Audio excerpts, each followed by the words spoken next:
Om Swastiastu, Assalamualaikum, Shalom, Namo Buddhaya, Salam Sejahtera bagi kita semua. Pada kesempatan kali ini, kami SGDB 4 akan mempresentasikan student project kami berjudul Faces Examination atau pemeriksaan faces. Identitas anggota kami tertera pada layar dengan fasilitator Dr. Agus Eka Darwintara, SK PhD, dan evaluator Dr. Nika D. Mulyantari, SPPKK.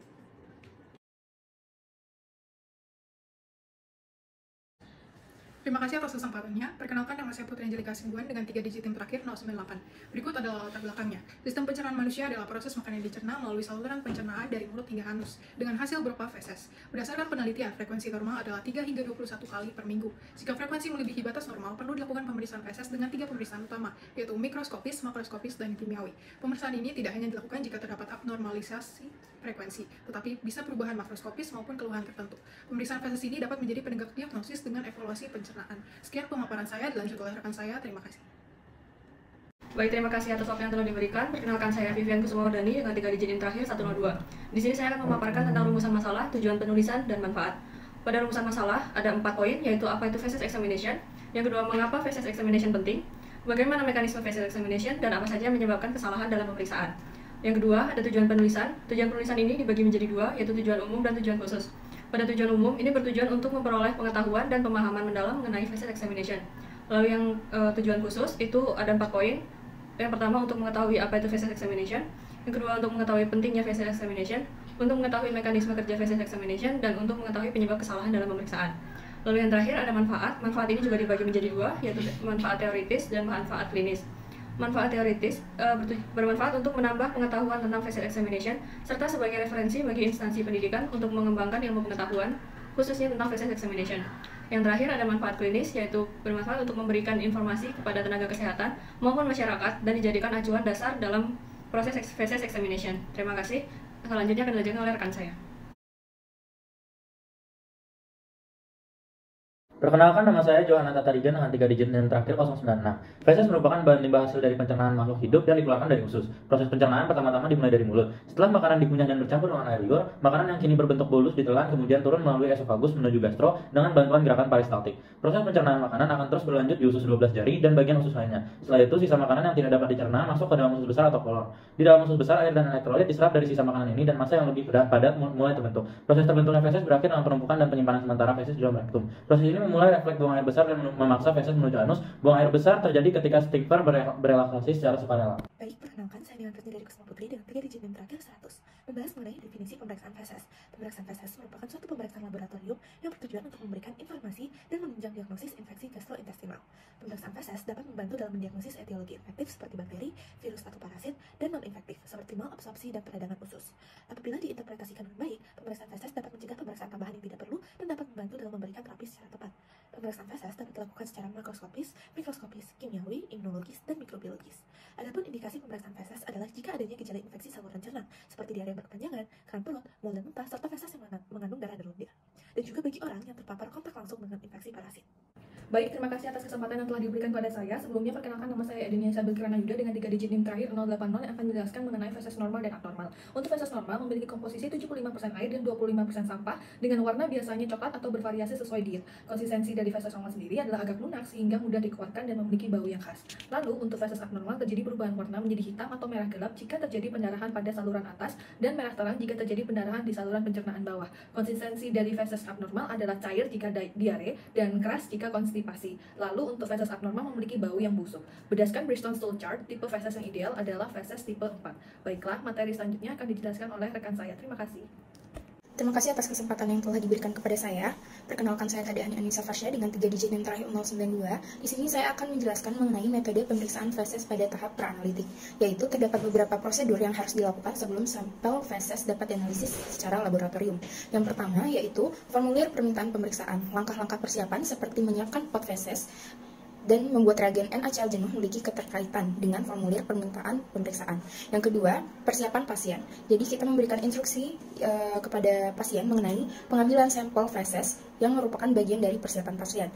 Yang ketiga, pengambilan dan penerimaan spesimen. Memastikan langkah pengumpulan sampel benar, termasuk menjaga agar feses tidak terkontaminasi dengan urin maupun air. Yang keempat, penanganan spesimen. Penanganan sampel feses setelah dikumpulkan, seperti pengolahan, penyimpanan, dan juga pengiriman. Yang terakhir yaitu persiapan sampel untuk analisis, yaitu langkah-langkah seperti memeriksa kondisi sampel, volume yang cukup, dan identifikasi yang benar merupakan persiapan sampel sebelum dilakukan analisis laboratorium. Selanjutnya akan dilanjutkan oleh teman saya. Baik, di sini saya akan menjelaskan tentang metode pemeriksaan feses berupa pemeriksaan analitik. Pemeriksaan analitik sendiri dibagi menjadi dua jenis, yaitu pemeriksaan makroskopis dan juga pemeriksaan mikroskopis. Pemeriksaan makroskopis meliputi pemeriksaan konsistensi, pemeriksaan darah, pemeriksaan warna, pemeriksaan bau, pemeriksaan lendir, pemeriksaan pH, pemeriksaan jumlah, pemeriksaan nanah, pemeriksaan parasit, dan juga pemeriksaan adanya sisa makanan. Kemudian untuk pemeriksaan mikroskopis itu meliputi pemeriksaan leukosit, pemeriksaan eritrosit, pemeriksaan makrofag, pemeriksaan sel epitel, pemeriksaan sel ragi, pemeriksaan sel kristal, pemeriksaan protozoa, dan juga pemeriksaan telur cacing. Baik, perkenalkan nama saya Putri Delinda, Syarakanti Putri Asmara dengan 3 digit yang terakhir 082. Di sini saya akan membahas tentang pasca analitik. Jadi untuk pasca analitik pemeriksaan feses sendiri terdiri dari beberapa prosedur. Yang pertama adalah evaluasi hasil tes. Jadi semua hasil tes itu akan dievaluasi melalui dua kegiatan, yaitu peninjauan hasil tes dan konfirmasi hasil tes. Yaitu hasil apapun yang tidak dapat diterima akan dilaporkan. Kemudian pelaporan hasil pengujian. Kemudian yang ketiga ada penyimpanan dan pembuangan sampel yang dilakukan untuk menjaga integritas hasil pengujian. Yang keempat yaitu pengarsipan dokumentasi laboratorium yang gunanya untuk menjadi referensi di masa mendatang dan tujuan pengendalian mutu. Dan yang terakhir indikator mutu pasca analitis, yaitu pemantauan dan evaluasi secara berkala terhadap indikator mutunya untuk memastikan kualitas pekerjaan laboratorium secara keseluruhan. Baik, perkenalkan nama saya Sintiani dengan 3 digit NIM terakhir 094. Di sini saya akan membahas mengenai interpretasi hasil pemeriksaan feses. Yang pertama dari pemeriksaan bau. Uji bau pada tinja ini dilakukan dengan mengimbaskan menggunakan telapak tangan terhadap sampel tinja pada wadahnya. Untuk interpretasi hasil, jika normal itu merangsang tapi tidak terlalu busuk, jika abnormal itu amis, busuk, dan sebagainya. Yang kedua itu untuk pemeriksaan warna dan sisa makanan. Warna dan sisa makanan ini diuji secara langsung dengan mengamati tinja secara visual. Untuk interpretasi hasilnya, jika normal itu warna kuning kecoklatan, jika abnormal itu warna hitam, merah, hijau, dan sebagainya. Yang ketiga itu ada pemeriksaan lendir dan juga konsistensi. Dua parameter ini dapat diperiksa secara bersamaan dalam satu langkah kerja, yaitu dengan menggunakan stick yang ditusukkan ke dalam sampel. Untuk interpretasi hasilnya, yang konsistensi jika normal itu lunak, tidak keras dan lembek, jika abnormal itu keras, lembek, dan juga encer. Untuk lendir ini diperiksa setelah stick ditusukkan ke dalam sampel lalu diambil lagi. Untuk hasil yang positif itu terdapat lendir yang ikut saat stick diambil, untuk yang positif itu tidak terdapat lendir. Sekian dari saya. Terima kasih. Baik, terima kasih atas kesempatannya. Sebelumnya perkenalkan nama saya Kadinda Revalina dengan 3 digit NIM terakhir 090.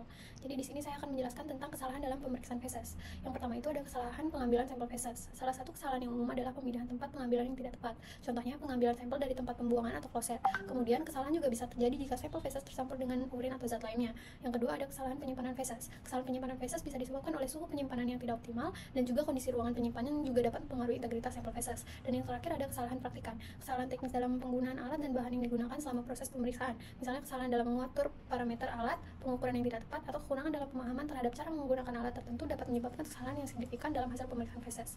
Baik, terima kasih.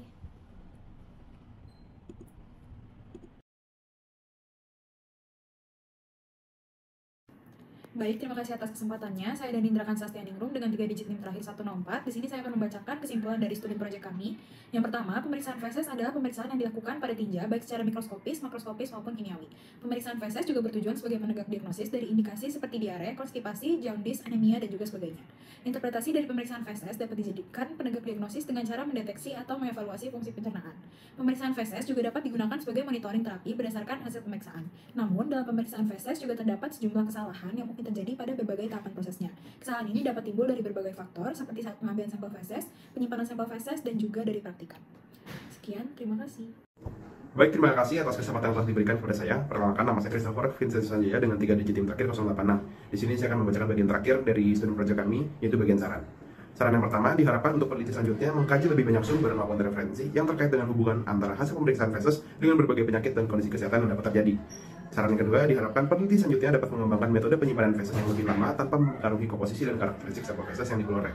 Dan yang ketiga diharapkan para praktisi kesehatan untuk memiliki kemampuan yang baik dalam menginterpretasikan hasil pemeriksaan feses dan pengetahuan tentang cara pengambilan sampel feses yang benar agar memperoleh hasil yang lebih akurat. Sekian presentasi student project dari SKDB 4 di blog Biomedi 3 ini. Terima kasih banyak.